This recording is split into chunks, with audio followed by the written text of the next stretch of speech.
দশম শ্রেণীর শিক্ষার্থীবৃন্দ, বেঙ্গলি মাস্টার্স চ্যানেলে তোমাদের স্বাগত। তোমাদের পাঠ্য ভৌতবিজ্ঞান বইয়ের প্রথম অধ্যায় হল পরিবেশের জন্য ভাবনা।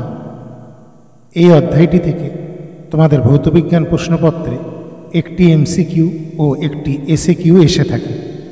তোমরা যারা 2026 সালে মাধ্যমিক পরীক্ষা দেবে তাদের জন্য এই অধ্যায় থেকে কোন কোন অতি সংক্ষিপ্ত প্রশ্নগুলি প্রস্তুতি নিতে হবে তা আমি আজকের এই ভিডিওতে তোমাদের সামনে তুলে ধরব।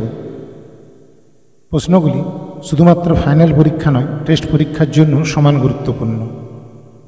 তাই তোমাদের বলবো, ভিডিওটি স্কিপ না করে সম্পূর্ণ ভিডিওটি দেখো। দেখলে তোমরা তোমাদের টেস্ট ও ফাইনাল পরীক্ষা দুটিতেই নিশ্চিতভাবে উপকৃত হবে। প্রশ্নগুলি ভালো লাগলে অতি অবশ্যই লাইক করো এবং বন্ধুদের সঙ্গে শেয়ার করার অনুরোধ রইল। আর যে সমস্ত শিক্ষার্থীবৃন্দ আজ প্রথমবার আমার চ্যানেলে এসেছো তাদের বলবো, তোমরা যদি এই ধরনের গুরুত্বপূর্ণ ভিডিও পেতে চাও তাহলে অতি অবশ্যই চ্যানেলটিকে সাবস্ক্রাইব করো। প্রথম প্রশ্ন হলো, বায়ুমণ্ডলের কোন স্তরে চাপ সর্বাধিক? উত্তর হবে ট্রপোস্ফিয়ার। 2 নম্বর প্রশ্ন, বায়ুমণ্ডলের শীতলতম স্তর কোনটি? উত্তর হবে মেসোস্ফিয়ার। 3 নম্বর প্রশ্ন, বায়ুমণ্ডলের কোন স্তর রেডিও তরঙ্গ প্রতিফলিত করে? উত্তর হবে আয়োনোস্ফিয়ার। 4 নম্বর প্রশ্ন, বায়ুমণ্ডলের কোন স্তরের ঘনত্ব সর্বাধিক? উত্তর হবে ট্রপোস্ফিয়ার। 5 নম্বর প্রশ্ন, বায়ুমণ্ডলের কোন স্তরে মেরুজ্যোতি দেখা যায়? উত্তর হবে আয়োনোস্ফিয়ার স্তরে। 6 নম্বর প্রশ্ন হল, বায়ুমণ্ডলের কোন স্তরে ভ্যান আলেন বিকিরণ বলয় থাকে? উত্তর হবে ম্যাগনেটোস্ফিয়ারে। 7 নম্বর প্রশ্ন, ওজোন গ্যাসের সর্বাধিক সঞ্চয় বায়ুমণ্ডলের কোন স্তরে দেখা যায়? উত্তর হবে স্ট্র্যাটোস্ফিয়ার স্তরে। 8 নম্বর প্রশ্ন, বায়ুমণ্ডলের কোন স্তর পৃথিবীর রক্ষা কবচ নামে পরিচিত? উত্তর হবে ওজোন স্তর। 9 নম্বর প্রশ্ন হল, বায়ুমণ্ডলের কোন স্তরকে ক্রমহ্রাসমান উষ্ণতা স্তর বলে? উত্তর হবে ট্রপোস্ফিয়ারকে। পরবর্তী প্রশ্ন হল, বায়ুমণ্ডলের কোন স্তর উষ্ণতা ও জলচক্র নিয়ন্ত্রণ করে? উত্তর হবে ট্রপোস্ফিয়ার। 11 নম্বর প্রশ্ন হল, একটি জৈব গ্রিন হাউস গ্যাসের উদাহরণ দাও। উত্তর হবে মিথেন, যার সংকেত CH4। 12 নম্বর প্রশ্ন হল, আন্তর্জাতিক স্পেস স্টেশনের কক্ষপথটি বায়ুমণ্ডলের কোন স্তরে অবস্থিত? উত্তর হবে থার্মোস্ফিয়ার স্তরে।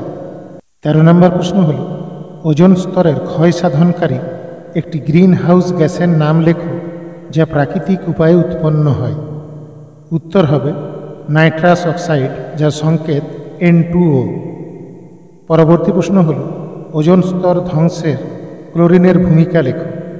উত্তর হবে ক্লোরিন পরমাণু ওজোন অণুর সাথে বিক্রিয়া করে ওজোন অণু ভেঙে দেয় এবং ক্লোরিন মনোক্সাইড ও অক্সিজেন তৈরি করে। 15 নম্বর প্রশ্ন হল, CBM এর সম্পূর্ণ নাম কি? উত্তর হবে কোল্ড বেড মিথেন। 16 নম্বর প্রশ্ন, কোল বেড থেকে কোন জ্বালানি গ্যাস আহরণ করা হয়?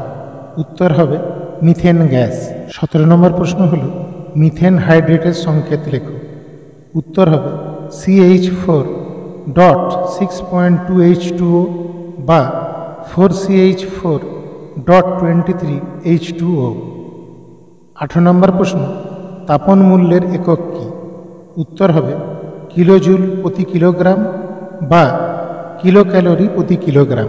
19 নম্বর প্রশ্ন হল, কোন জ্বালানির তাপন মূল্য সর্বাধিক? উত্তর হবে হাইড্রোজেন। 20 নম্বর প্রশ্ন, কার্বনবিহীন দুটি জ্বালানির নাম লেখো। উত্তর হবে হাইড্রোজেন এবং পারমাণবিক শক্তি, যেমন ইউরেনিয়াম। 21 নম্বর প্রশ্ন হল, জীবাশ্ম জ্বালানির দহনে প্রধানত কোন গ্যাস উৎপন্ন হয়? উত্তর হবে কার্বন ডাইঅক্সাইড বা CO2। পরবর্তী প্রশ্ন, ওজোন স্তর ধ্বংসে অনুঘটক রূপে কাজ করে কে? উত্তর হবে CFC। 23 নম্বর প্রশ্ন হল, CFC থেকে প্রাপ্ত কোন মুক্তমূলক ওজোন স্তর ধ্বংসের জন্য দায়ী? উত্তর হবে সক্রিয় ক্লোরিন।